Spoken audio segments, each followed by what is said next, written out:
There's another key component for me in terms of successful and real innovation, and that is empathy. How do we empathize with women? How do we understand them better than anybody else? And how do we create a culture here that understands women and can share the feelings that women have? And it starts with who you hire. Hiring people who have empathy for others. And you could tell right away. Then we consistently bring our customers into our conversation here. We've got letters all around.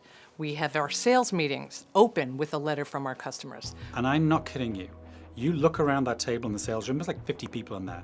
Half of them are crying by the time we finish reading that first letter because they can see the connection that they are making, the impact they're having as an individual. I can stand up here and talk about our purpose is to make a difference in women's lives, but when they can see that they as an individual are making a difference and they can connect the dots, that's when it works. One of the most important ways of cultivating empathy within your organization is having physical representations of the customer within your office space. This is a great example, this particular customer wall here at Bare Escentuals. So I wanted to ask you, Leslie, can you tell me a little bit about what this wall is and why do you do it? Yeah, since the beginning of time here at Bare Escentuals, we've always had some version of a customer wall so that the people who work here really understand that these aren't just numbers. These are actual people like their mother, their sister, their daughter that use our products with names, with real stories. We recently, it was our 20th anniversary, and we decided to develop a special color eyeshadow. And we wanted to give it to our best customers. Now, typically you would think, okay, let's go into our data and let's look at who spent the most last year. And all of a sudden we're like, but is that really who we are? Why don't we send one of these limited edition special eyeshadows to every single person who works in our boutique? So that's like 200 boutiques, like 2,000, 3,000 people. And the only instructions that we gave them were you can give this to who you think your best customer is.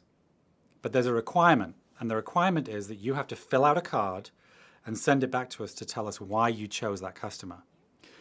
We now have, I kid you not, 2,500 plus cards that came back from all of these people who work in our stores telling us why they selected these customers to give this special eyeshadow to.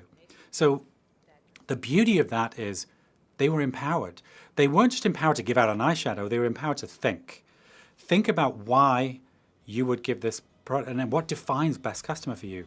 My God, when you read those stories, I mean, they're life-changing moments. And that's what makes people feel connected to our purpose. And that's what makes our purpose come to life. Like, for instance, we have Christina, who works for us, helped a customer named Kelly. Kelly found out that she had a brain tumor and she was taking medication and she wasn't feeling well. So there was a lot of pressure on Christina, but she did her makeup. She looked in the mirror, she cried.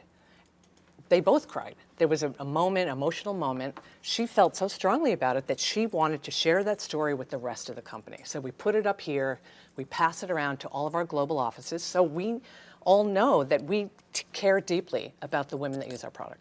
And what's so important about this, again, is not just the effectiveness of it, making you feel close to the customer, but this idea of being able to have customer-driven innovation. A lot of the ideas might even be sparked by stories that are shared here on the wall.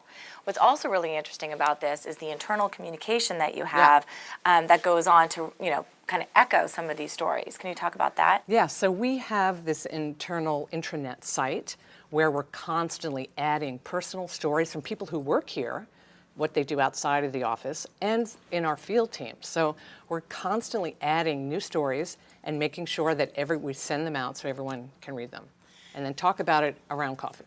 So one thing that's also important to do at your organization is think about what is the relationship between your employer, an employee within the organization, the customer, as well as the brand. So each of these stories wrap around the employee as well as the customer and the brand. And this matters even more potentially in a B2B context. There's organizations that do this in really interesting ways. For example, Salesforce actually has a very similar type of process where salespeople actually nominate stories that have really inspired them them. These are all users, and those stories are then fed into Salesforce, and the best ones are selected and then given an amount of money to go turn those stories into actual videos. So the question is, how are you taking empathy and cultivating within your organization, getting closer to your customer, and then letting those insights, really understanding the customer, drive innovation and growth? So in terms of kids, kind of what Vicki said, like, they are tired of all the options. It's overwhelming to them. So that's one huge finding. Bring her into the room, bring her into the conversation, constantly dig deep and understand her better, so that we can use those insights to help drive our innovation. For those people that just haven't tried us, how do we get those people who haven't tried us in? Or they know why they haven't. Do you know why they haven't tried it? And I'm hearing it all over online. It's because they think it's too complicated. Because they think the brush and the jar and the swirl and the tap and the buff, it's a lot for people to take in. We don't just roll out innovation. We understand that there's a trend and that there's a new category. And we decide whether we should play in that category, whether that is does that make sense for our brand. But then what we do is we try and speak to as many women as we can to find out what's working for her. What does she love about it? What does she not love? That, for me, is how you use empathy to drive innovation.